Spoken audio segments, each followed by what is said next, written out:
Alright, so we have a 2006 GMC Sierra.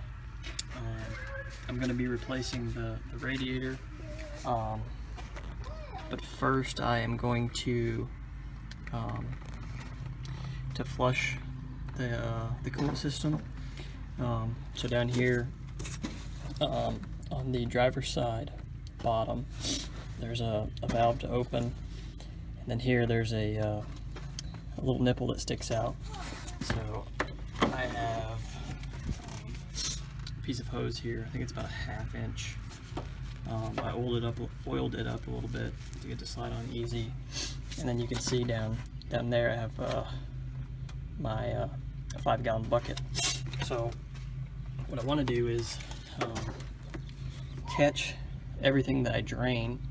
That way I know how much water to add in, because I'm going to drain the radiator, add water, run it for a while, and then just repeat the process to flush the system out real good. So let me hook up this hose and start draining the radiator. Okay, so I've hooked up my hose and unscrewed the little cockpit just to let the coolant start draining out. I also took off my cap on my overflow box. Anyways, so it's pretty much come to a stop now. I did pull this hose off and just dumped the coolant right down to that bucket. So now I'm going to close the cockpit down here at the bottom, and I'm going to measure how much coolant actually came out of the radiator, and we're going to use that in a little bit. Okay, so I took all the antifreeze from the bucket there and measured it out. It was about 1 gallon, so I went ahead and refilled my box with a gallon of water, and I also used this radiator flush.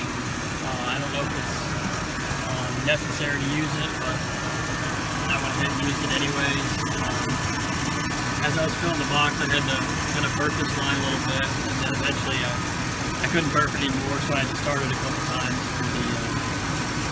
for the water pump to go ahead and suck the coolant down in the system. But I have a gallon of clean, fresh water, so I replaced the gallon with a gallon that I took out. And the truck's running right now. I'm going to let it run for about 10 minutes, and then with the heat on, try to let it get up to temperature, have the thermostat kick on, and just let it run for the whole season.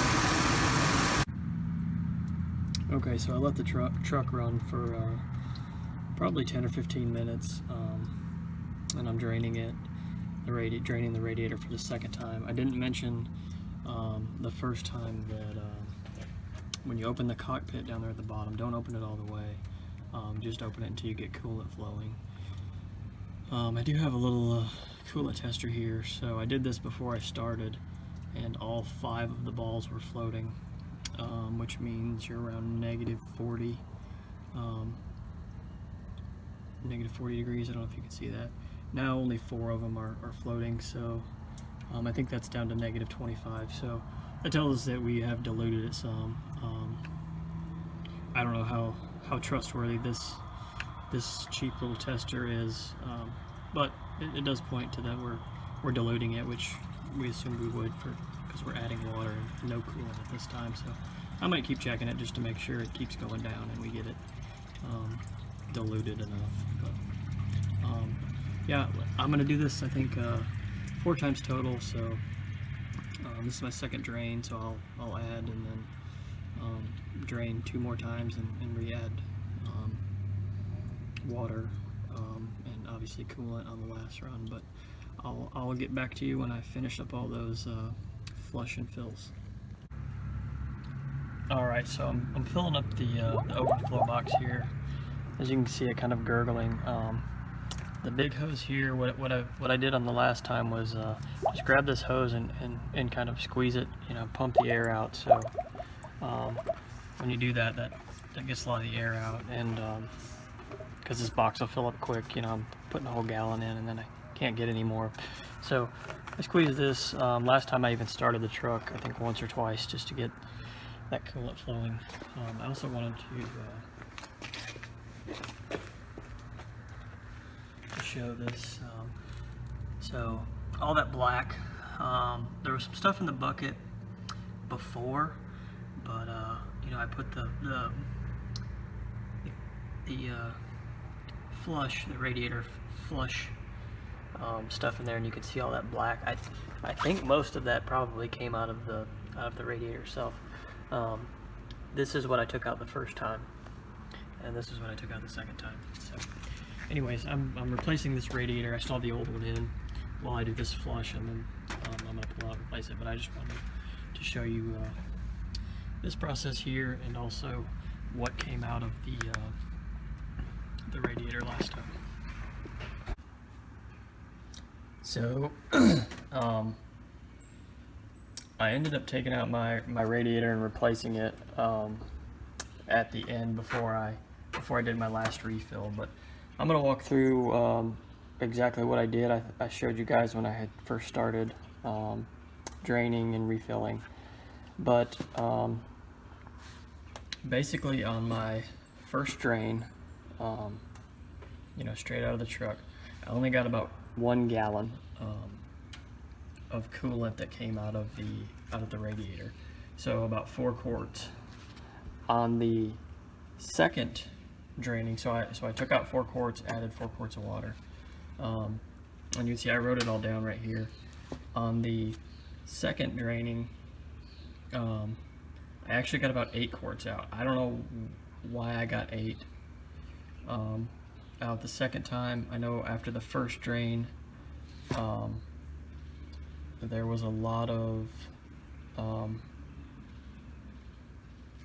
gunk in there, I guess. So I don't know why I got 8 out the second draining, and also the third time. I did it 3 times, the third draining. But here's kind of how I kept track of the water and the antifreeze that was in the system, and that way at the end I would kind of know how much to put back in. I did it this way because I was using distilled water for each refill. If you use your hose, basically you can just run it out till it's clear. I don't think you want to leave tap water in the system, so basically you run it out till it's clear and then drain all that, and then go back and add your distilled water after. Anyways, I kept up with this way, and my antifreeze wasn't dark or dirty, except for you know, there were some, looks like chunks that came out, but this is some of the old stuff. So as far as being brown or dingy, it wasn't bad. So I didn't feel it necessary to absolutely clean out every drop of old antifreeze. But if you want to pause it here, that's kind of what I did. Like I said, I used my ratios. So the first ratio I used was, and I forgot to mention, I think the total capacity is about 15.5 quarts. So the first time, you know, I pulled out 4 over 15. So that means there was 74% of the remaining coolant in there. And then the next 2 times when I pulled out the coolant, it was 8 over 15.5, which ended up being about 48%. So that's kind of where these, you know, drain 8 quarts, 48% remains. So this 9.75 times 48%, that's how I knew about how much water and antifreeze I actually had in the solution.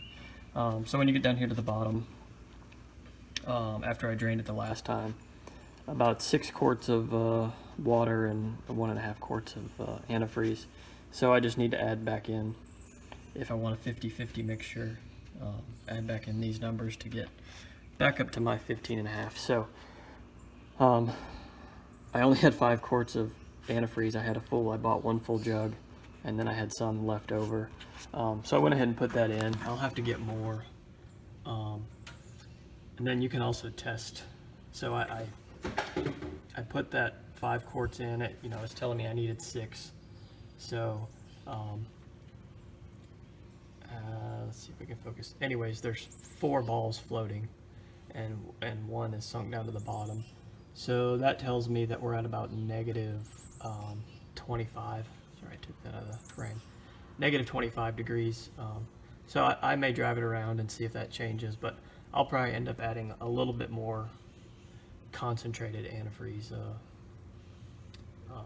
You know, like I say, if I recheck it again, negative 25, I think they call for negative 34 on the bottle, so I may just have to add a little more. But anyways, it worked out pretty close from the numbers that I thought I had to put back in. Again, this is just the way I did it. Not the way everyone has to do it, but I've seen people do it many different ways. My only concern was that I had only gotten the gallon out the first time that I drained this, but maybe it was just blocked, and I ended up getting actually 2 gallons out the next 2 times I drained. So that's what I did. Thanks for watching. Hope you may have learned something to do or not to do, but it's a pretty simple procedure. Like I say, the main thing was keeping up with how much you took out each time, if you're going to do it this way. If you're just going to use a hose and run it out till it's clear, you don't have to worry about this, but just the way I did it. Alright, thanks for watching.